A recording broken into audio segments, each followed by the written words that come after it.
പിന്നെ ഇന്നൊരു നാടൻ കക്കായിറച്ചി റോസ്റ്റ് ആയാലോ? വൃത്തിയാക്കി വെച്ചിരിക്കുന്ന കക്കായിറച്ചിയിൽ കുറച്ച് ഉപ്പും മഞ്ഞൾപ്പൊടിയും ചേർത്ത് ഒന്ന് കുക്ക് ചെയ്തെടുക്കണം കേട്ടോ. വെളിച്ചെണ്ണ ചൂടാകുമ്പോൾ അതിലേക്ക് കുറച്ച് നാളികേര കൊത്ത് ചേർക്കാം കേട്ടോ.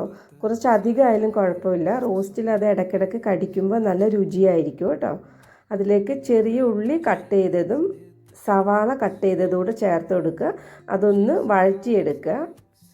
ഇഞ്ചി വെളുത്തുള്ളി ചതച്ചതും കറിവേപ്പിൻ്റെ ഇല കൂടെ ചേർത്ത് കൊടുക്കുക. അതിൻ്റെ ഒക്കെ ഒരു പച്ചമണം മാറി വരുമ്പോഴേക്ക് നമുക്ക് പൊടികൾ ചേർക്കാം.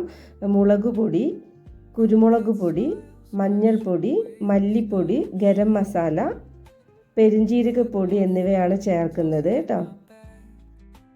പൊടികളുടെ എല്ലാം പച്ചമണം മാറി വരുമ്പോഴേക്കും അതിലേക്ക് നമുക്ക് കട്ട് ചെയ്ത് വെച്ചിരിക്കുന്ന തക്കാളി കൂടെ ചേർത്ത് കൊടുക്കാം. നന്നായി മിക്സ് ചെയ്തതിന് ശേഷം നമുക്ക് അടച്ചു വെച്ച് വേവിക്കാം കേട്ടോ.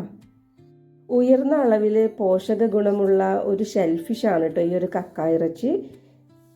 ഈ ഒരു സമയത്ത് ഉപ്പ് കുറവാണെങ്കിൽ നമുക്ക് ചേർത്ത് കൊടുക്കാം കേട്ടോ. ഞാൻ കുറച്ചുകൂടെ ഉപ്പ് ചേർത്ത് കൊടുക്കുന്നുണ്ട്. ശേഷം കുറച്ച് ഗരം മസാലയും കുരുമുളക് പൊടി കൂടെ ചേർത്തിട്ട് ഒന്ന് അടച്ചു വെച്ച് കൊടുക്കുക കേട്ടോ. അതെ, ഈ ഒരു കക്കായിറച്ചി ഞങ്ങളുടെ തൃശ്ശൂർ കിട്ടുന്നത് വളരെ കുറവാണ് കേട്ടോ.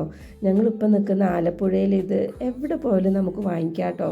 മീൻ വിൽക്കുന്ന അവിടെയും പിന്നെ സാധാരണ റോഡിൻ്റെ സൈഡുകളിലൊക്കെ ഇത് ആൾക്കാർ വിൽക്കുന്നുണ്ടായിരിക്കും കേട്ടോ.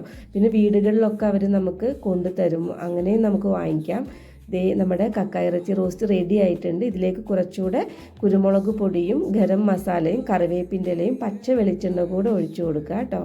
ഇതേ രുചികരമായിട്ടുള്ള നമ്മുടെ നാടൻ കക്ക റോസ്റ്റ് റെഡി ആയിട്ടുണ്ട് കേട്ടോ. അപ്പോൾ ഈ ഒരു വീഡിയോ നിങ്ങൾക്ക് ഇഷ്ടമായെങ്കിൽ എന്നെ ഒന്ന് സപ്പോർട്ട് ചെയ്യാൻ മറക്കല്ലേ. അപ്പോൾ അടുത്ത വീഡിയോ ആയിട്ട് വീണ്ടും കാണാം. ബൈ.